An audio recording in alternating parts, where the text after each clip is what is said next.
बिस्मिल्लाहिर्रहमानिर्रहीम वस्सलातु वस्सलामु अला रसूलिल्लाह व अला आलिहि व सहबिहि अजमईन।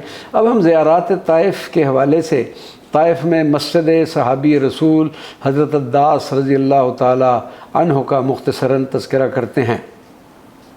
मस्जिद अद्दास शहर ताइफ़ की कदीम व तारीख़ी मसाजिद में से एक है।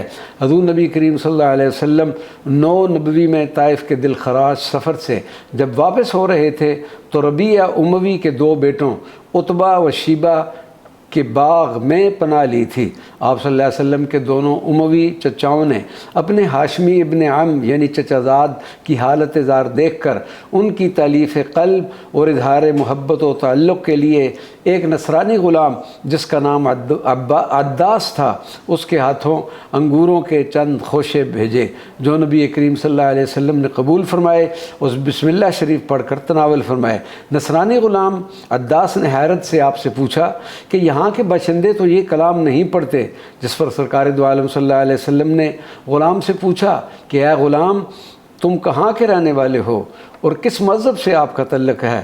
ग़ुलाम ने जवाब दिया कि मैं मसीह हूँ और नैनवा का रहने वाला हूँ। जिस पर सरकार मदीना सल्लल्लाहु अलैहि वसल्लम ने फरमाया कि जहाँ के हज़रत यूनुस अलैहिस्सलाम है।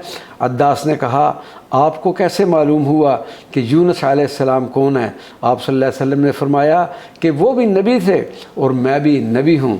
सरकार दो आलम सल्लल्लाहु अलैहि वसल्लम ने ग़ुलाम अद्दास को दावत इस्लाम दी और वो नबूवत के आसार व सिफ़ात देख कर मुसलमान हो गया और आपके दस्त मुबारक और कदम मुबारक का भी भरोसा लिया। और फिर रसूलुल्लाह सल्लल्लाहु अलैहि वसल्लम ने इस मुकाम पर नमाज भी अदा की जहाँ बाद में सहाबी रसूल सल्लल्लाहु अलैहि वसल्लम हज़रत अद्दास रज़ी अल्लाह ताला अन्हु के नाम पर एक मस्जिद तामीर हो गई जो आज भी ताइफ़ में मौजूद है और लायक ज़ियारत है। वमा अलैना इल्लल बलागुल मुबीन।